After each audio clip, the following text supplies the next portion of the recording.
Continuamos con nuestra clase de eclesiología. Hemos terminado el aspecto del estudio de los oficiales de la iglesia. Luego vamos a pasar al tema de la membresía, la importancia de la membresía. Pero antes de entrar a ese tema, quisiera dar unas exhortaciones finales y advertencias finales que la Biblia da a los pastores. Yo sé que los que están aquí, la mayoría en este momento no funge como pastor, pero posiblemente en unos años sí.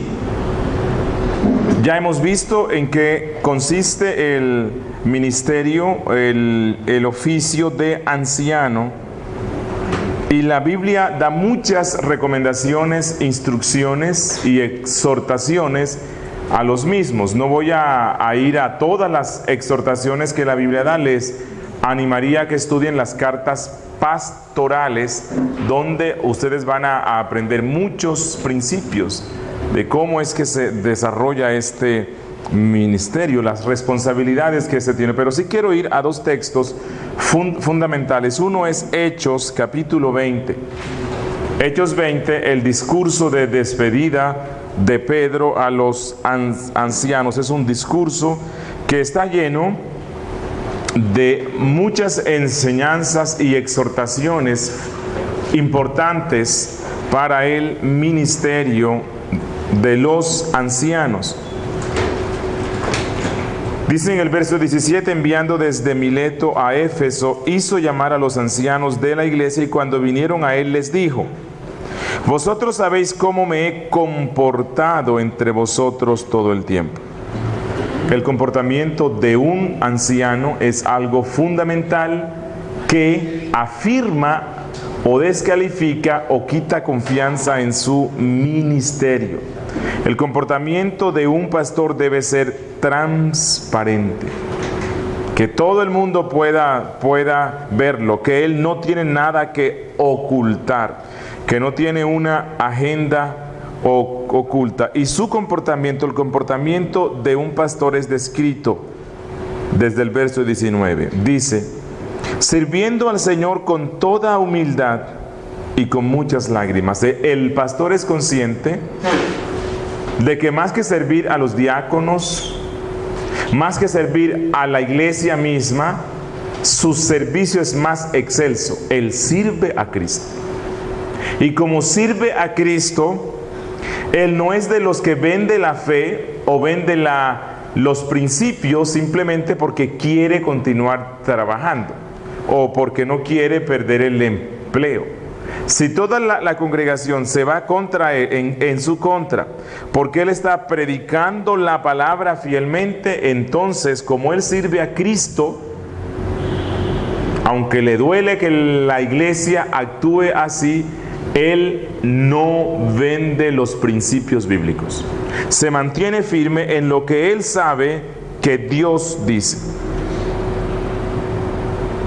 Dice que sirve al Señor con toda humildad y con muchas lágrimas y pruebas que me han venido por las acechanzas de los judíos. ¿Por qué los judíos acechaban a Pablo? Porque Pablo predicaba el evangelio de Cristo. El evangelio de Cristo causará que se levanten enemigos. Vivir piadosamente causará persecución, es lo que la Biblia dice. El que quiera vivir piadosamente en este mundo sufrirá persecución. Un anciano, un pastor fiel, es una persona que espera y está acostumbrado a recibir el rechazo de muchos a causa de que él se mantiene firme en los principios que la Biblia da. Verso 20, y como nada que fuese útil he rehuido de anunciaros y enseñaros públicamente y por las casas. Esa es la función principal, vuelvo a insistir, de un pastor: predicar. Enseñar es su pasión. Él aprovecha los cultos y enseña. Aprovecha las visitas a las casas y enseña. Aprovecha todo momento para enseñar lo que es útil. Ahora, el mismo Pablo, escribiéndole a Timoteo, él dice lo que es útil. ¿Qué es útil? Segunda a Timoteo 3:16. ¿Qué es útil? Toda la escritura. Lo que Pablo quiere decir aquí es: yo de lo que hablo, de lo que enseño, en lo único que me concentro es en una cosa. Toda la escritura se las enseño públicamente, se las enseño en las casas y en todo sitio donde se me da la oportunidad. Un pastor es alguien que ama hablar de la Biblia. No es que cuando se encuentra con los hermanos, toda la conversación se centra en fútbol, no. Sí hay tiempo para esas cosas, pero un pastor, una de las pasiones más grandes que él tiene es hablar de la Biblia, hablar de su Cristo, hablar de su Dios. Eso marca, identifica a un pastor. Dice, vamos a saltar en el verso 24. En el verso 23, salvo que el Espíritu Santo por todas las ciudades me da testimonio diciendo que me esperan prisiones y tribulaciones. Pero de ninguna cosa hago caso, ni estimo preciosa mi vida para mí mismo, con tal que acabe mi carrera con gozo. Este debe ser uno de los objetivos de todo pastor: terminar su carrera bien. Que empiece bien, ande bien y termine bien. Y las tentaciones en el ministerio pastoral para caer en pecado son muchos. Y recuerde, hay pecados escandalosos que afectarán mucho más a una persona que es pastor que a un miembro, porque puede descalificarlo. Y qué tristeza es que un hombre que empezó bien no pueda terminar su vida siendo pastor. Conozco un anciano pastor aquí en Medellín, quien es reformado. Ya es un hombre que pasa de los 80 y tantos años, sigue predicando, sigue siendo pastor. En ocasiones tiene que hacerlo sentado, predicar sentado. Y muchas veces que hemos conversado, este hombre me dice: yo quisiera morir predicando. Que Cristo venga y me tome cuando esté predicando. Porque uno de los gozos más grandes para un pastor es hablar y hablar y hablar de Cristo. No está pensando en pensionarse. Ay, ¿cuándo cumpliré 70 años para dejar? No. Él quiere hasta el último día hacer aquello para lo cual Cristo lo llamó. Y el ministerio que recibí del Señor Jesús para dar testimonio del Evangelio, de la gracia de Dios. Y luego en el verso 26, aquí ya Pablo habla específicamente a los ancianos, exhortándolos, les dice: por tanto yo os protesto en el día de hoy, que estoy limpio de la sangre de todos, porque no he rehuido anunciaros todo el consejo de Dios. Un pastor bíblico es un pastor que enseña todas las doctrinas que la Biblia tiene. No le tiene miedo a ninguna. Conocí en una oportunidad a un pastor que estaba identificándose con la reforma y decía que era reformado, pero no le enseñaba a la iglesia la doctrina de la predestinación. Y no se la enseñaba porque, bueno, efectivamente es una doctrina un poco compleja y él no quería que algunos miembros se le fueran. Bueno, eso no es ser un pastor fiel. Un pastor fiel, dice Pablo, no rehúsa anunciar todo el consejo de Dios, así como predica sobre Juan 3:16 y sobre los muchos pasajes con promesas que la Biblia tiene. predica sobre los salmos imprecatorios, es decir, esos salmos donde el salmista pide que el juicio de Dios descienda sobre los enemigos del reino. Él no le tiene miedo. Predica del Apocalipsis, no es el libro más sencillo, pero él no le tiene miedo. Él habla del amor de Dios, habla de la ira de Dios, habla de la salvación por gracia y predica de la ley. Habla de la depravación humana, no le tiene miedo a ninguna de esas doctrinas. Utiliza el lenguaje bíblico, así el lenguaje bíblico suene muy fuerte para algunos hoy. No tiene miedo, no es ofensivo innecesariamente. Yo no tengo por qué añadir ofensa al evangelio. El evangelio por sí mismo es ofensivo. Yo no tengo por qué adicionarle nada más. No voy a ofender sin necesidad, pero lo que Pablo dice es: enseño todo lo que la Biblia da desde Génesis hasta Apocalipsis. No rehúso enseñar absolutamente nada. Y él dice todo el consejo de Dios, es decir, toda la Biblia. Y vuelvo a insistir en algo que les dije antes. Esta es la bendición de la predicación expositiva. Cuando uno predica expositivamente, primero tiene la certeza de que predicó la palabra de Dios, porque no se sale del texto. Él está en el texto. Todos los 50 minutos o 60 minutos de la predicación, él está metido en el texto, arañándolo, exprimiéndolo, dándolo a la congregación. Y él tiene la plena certeza de que allí se predicó la palabra de Dios. Pero también la predicación expositiva tiene la bendición de que el pastor no tiene que sufrir pensando semana tras semana qué tema voy a predicar. El tema se lo da la Biblia. Él no tiene que estar pensando ni en títulos. La Biblia le da absolutamente todo. Tercero, él puede predicar todo el consejo de Dios. Predicó el Evangelio de San Juan desde el capítulo 1 hasta el último, luego predicó Génesis del capítulo 1 hasta el último, y así va por toda la Biblia, y él sabe que le está dando un alimento integral a la congregación para que ellos crezcan. Él no está seleccionando las promesas que la Biblia tiene, y entonces voy a predicar únicamente sobre ese tema como algunos hacen. No, él no le tiene miedo a ir y que voy a pasar por esos censos de números y qué predico yo sobre eso. Voy a encontrar las genealogías de Marcos y de Lucas. ¿Qué predico sobre eso? Dios lo va a guiar.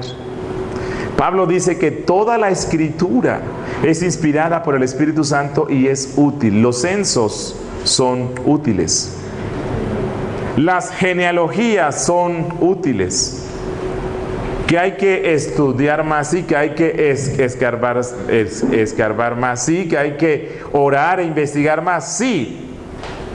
Pero no le tengo miedo a ninguna de esas cosas. Y al final, cuando el príncipe de los pastores me llame, podré decir con el apóstol Pablo: limpio estoy de la sangre de todos, porque no rehusé enseñarles ninguna doctrina y no rehusé enseñarles todo el consejo de Dios. Verso 29. Por tanto, mirad por vosotros y por todo el rebaño en que el Espíritu Santo os ha puesto por obispos para apacentar la iglesia del Señor.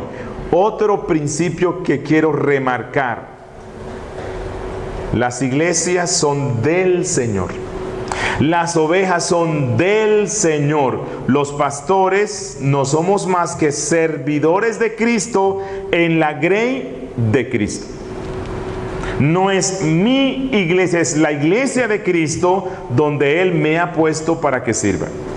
Yo no soy el dueño es Cristo. Y esto debo recordarlo mucho. ¿Por qué? Porque los pastores reciben autoridad, tienen autoridad. Los pastores tienen admiración. Los pastores van a recibir cierto sueldo. Los pastores están expuestos a algunos de los poderes corruptores más grandes que hay en el mundo. ¿Cuáles son esas cosas que son lo más corruptor? El poder. El poder corrompe a cualquiera. Sí. Cuando una persona recibe poder, debe trabajar mucho en su alma, porque las tentaciones son muy grandes, las tentaciones de corrupción. Pero cuando yo sé que la grey sobre la cual Cristo me ha puesto no es mía, sino de Él, y voy a rendirle cuentas lo que haga yo con esa grey, entonces con temor y temblor y mucha humildad sirvo a los santos. Y cuando tengo que hablarles fuerte porque están desobedeciendo lo que el dueño dice, hablo fuerte. Pero no porque tenga rabia, no porque es que me siento que es que no me están obedeciendo a mí, no, es que no están obedeciendo a Cristo.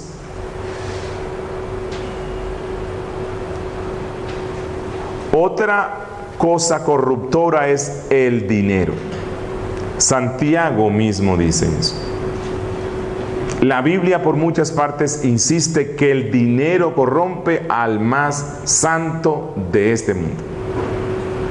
Esa es una de las razones por las cuales creo yo que en Hechos los apóstoles dicen: mire, no nos pongan a estar manejando dinero. Las tentaciones son grandes. Un pastor debe concentrarse en predicar, orar, y no tiene por qué estar administrando plata, y menos cuando es un monoobispado, porque la tentación de corrupción es muy grande. Y esa es una de las bendiciones cuando hay una pluralidad de ancianos. No hay un solo hombre que es el que toma las decisiones sobre el tema de las ofrendas. Otra forma de corrupción con el tema del dinero es que existe la tentación que cuando el pastor sabe que un hermano, unos 2, 3, 4 son los que más diezmos dan, en él está la tentación, uno, de acercarse más a ellos, de servirlos más, y antes de tomar cualquier decisión, ver si estos 4 están de acuerdo con la decisión. Si no, él no se mete en el lío porque no quiere perder a estos 4. O cuando van a tomar una decisión, la influencia de estos 4 pesa mucho. Esa es una de las razones por las cuales yo recomiendo, pero es una recomendación, no hay en ninguna parte de la Biblia dice eso. Recomiendo no usar sobres para recoger las ofrendas, porque en los sobres, bueno, lo que se hace es que en los sobres cada uno escribe su nombre, escribe cuánto está dando por los diezmos y contribuciones, que es lo que casi siempre se hace. Y entonces, bueno, el miembro que da más, él sabe que el pastor se entera, ¿no? Porque bueno, eso va escrito allí en el sobre, o él sabe que el tesorero sabe eso y el tesorero se lo comentará al pastor, y eso termina tarde que temprano siendo una presión sobre el pastor. Si cada quien da sus ofrendas voluntarias, sus diezmos, sus contribuciones, sin que el otro sepa, como dijo Cristo, ¿no? Que tu mano izquierda no sepa lo que tu mano derecha da. Entonces no hay forma de presionar y no hay forma de que el pastor sea tentado por estas cosas. Otra fuerza corruptora es el sexo. Y un pastor debe estar alerta. porque las tentaciones que vendrán también son grandes. Imagínense una hermana soltera o casada. Escucha que el pastor predica sobre cómo debe ser un esposo con la esposa, cómo debe amar a la esposa como Cristo amó a la iglesia, o lo atiende en consejería y el pastor le da un buen consejo a algunas hermanas o mujeres que van a la iglesia. Pueden empezar a fantasear con algo así: ay, yo quisiera si mi esposo fuera como ese. Ay, ese pastor tiene que ser un esposo excelente. Si es soltera, uy, me gustaría tener un esposo como el pastor. Y por allí puede entrar el mal. En mis 40 años de cristiano he conocido pastores que a los 60 años han sido descalificados porque se metieron con una hermana de la iglesia y dejan a su esposa, a sus hijos y a la iglesia. Las tentaciones del sexo no únicamente son para los que tienen 20 años. Los viejos también sufren de las mismas cosas. Y dice Pablo, verso 28. Para apacentar, en la última parte, para apacentar la iglesia del Señor, la cual Él ganó por su propia sangre. Porque yo sé que después de mi partida entrarán en medio de vosotros lobos rapaces. Oiga, qué raro, ¿no? ¿A quién le está hablando Pablo? A los ancianos. Y él dice, porque yo sé que en medio de vosotros, en medio de los ancianos, entrarán lobos rapaces que no perdonarán al rebaño. Es decir, dentro de los ancianos y los pastores pueden estar lobos rapaces, disfrazados de pastor, pero que están allí, dice, para que no perdonarán al rebaño. ¿Qué es lo que el lobo rapaz hace? Con las ovejas se las comen. Cristo dijo que Él, como el buen pastor, nos da ejemplo y que el buen pastor su vida da por las ovejas. Con el lobo rapaz sucede lo contrario. Las ovejas dan su vida por el falso pastor. Y eso es una de las formas de conocer a los falsos pastores. En vez de ellos darse y entregarse a la iglesia, exigen que la iglesia saque de donde no tiene para que él viva bien. Eso es un lobo rapaz. Y Pablo está diciendo, entre ustedes, oiga, ancianos que ordenó él. Ni siquiera son de los ancianos que hoy mismo se autonombran.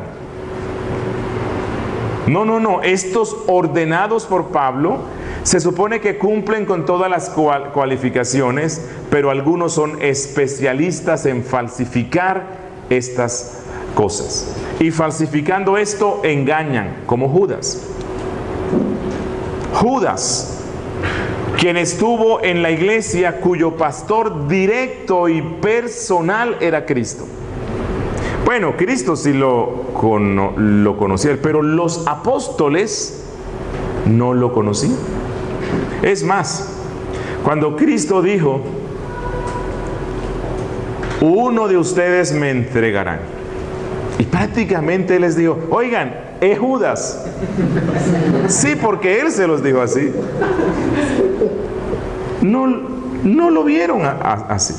Ellos pensaban que tal vez Cristo decía otra cosa, pero Judas, ese hombre tan santo, ese hombre tan pío, mire, nosotros en nuestra mente pensamos en Judas como un hombre, bueno, como nos lo presentan en la televisión, ¿no? Con un rostro bien feo, como una persona que tiene cara como de brujo.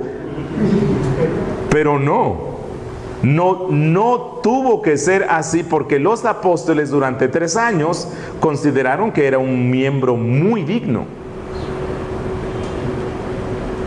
Bueno, un tesorero en las iglesias no se escoge así como quien quiere serlo, ¿verdad? Sino que hay un proceso, porque necesitamos que sea alguien honrado, honesto, y Judas era el tesorero de la iglesia de Cristo. Y ante todos parecía ser un hombre piadoso. Bueno, una vez cuando alguien va y le derrama un perfume en los pies de Cristo, Judas muy piadosamente dice: hermanos, ¿por qué permitís que esto pase? Esto se debió vender y darlo a los pobres.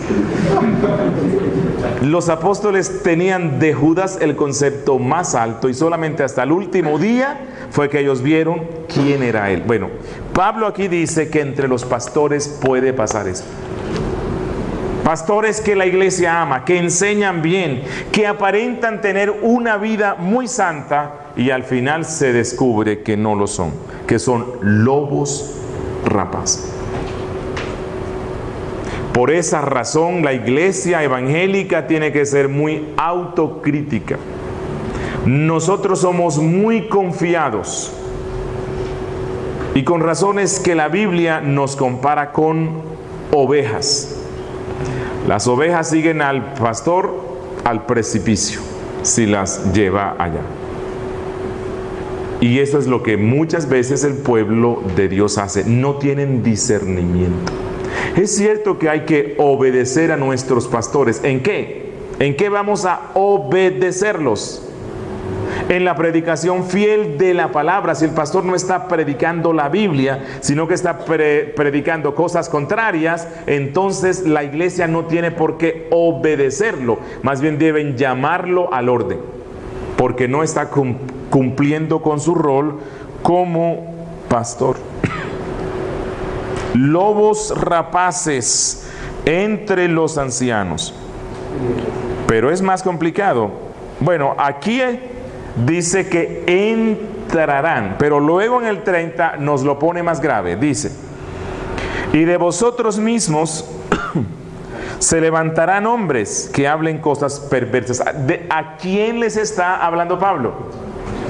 A los ancianos. De entre ustedes, los ancianos, se levantarán hombres que hablen cosas perversas para arrastrar tras sí a los discípulos. O sea, pervertirán la doctrina con el fin de tener seguidores, adeptos, gente que lo ame y que lo quiera. El pastor bíblico no está en la iglesia para que lo amen. Él está en la iglesia para mostrar el amor de Cristo, predicando la palabra de Cristo. Y los que son salvos, los que son santos, lo amarán, y los que no, no. Por tanto, velad, acordándoos que por 3 años de noche y de día no he cesado de amonestar con lágrimas a cada uno.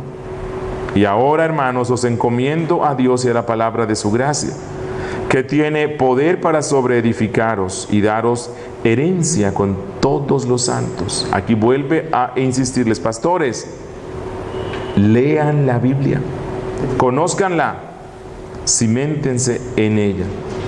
Y en el 33 da otra descripción de un pastor bíblico. Dice: ni plata, ni oro, ni vestido de nadie he codiciado.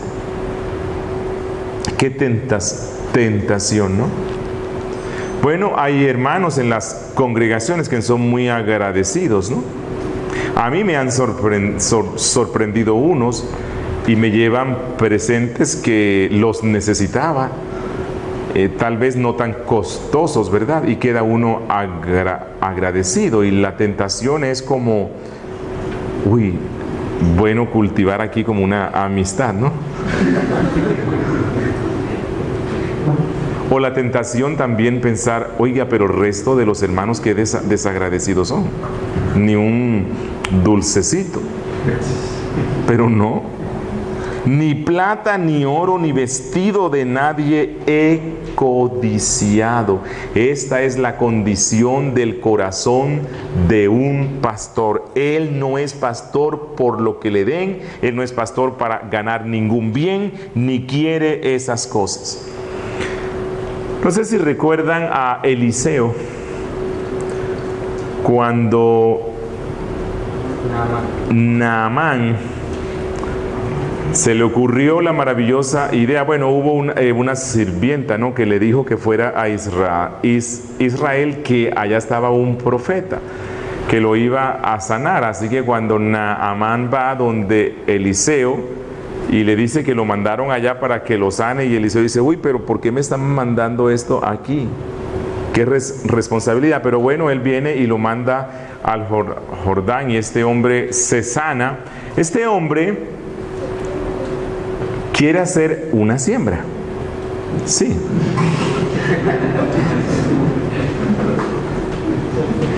Y va donde el profeta y le dice que le va a regalar oro y muchas cosas. Y el profeta dice: no me necesitas dar nada. Y por mucho que él le insistió, él no le quiso recibir. Pero el siervo que tenía él, que era un falso pastor, como los apóstoles de hoy día, dijo: pero qué tonto es este profeta. Es un agradecido, quiere hacer una siembra en el ministerio para que dejemos estas casas viejas y ropas viejas. ¿Cómo desprecia la bendición de Dios? Entonces él va, creo que ya recuerdan esto, ¿verdad? Y le pide, y él recibe todas las donaciones. Y cuando él se encuentra con el profeta le dice: ¿es tiempo de recibir fincas, oro y bienes? ¿Es tiempo de andar en pos de esas cosas?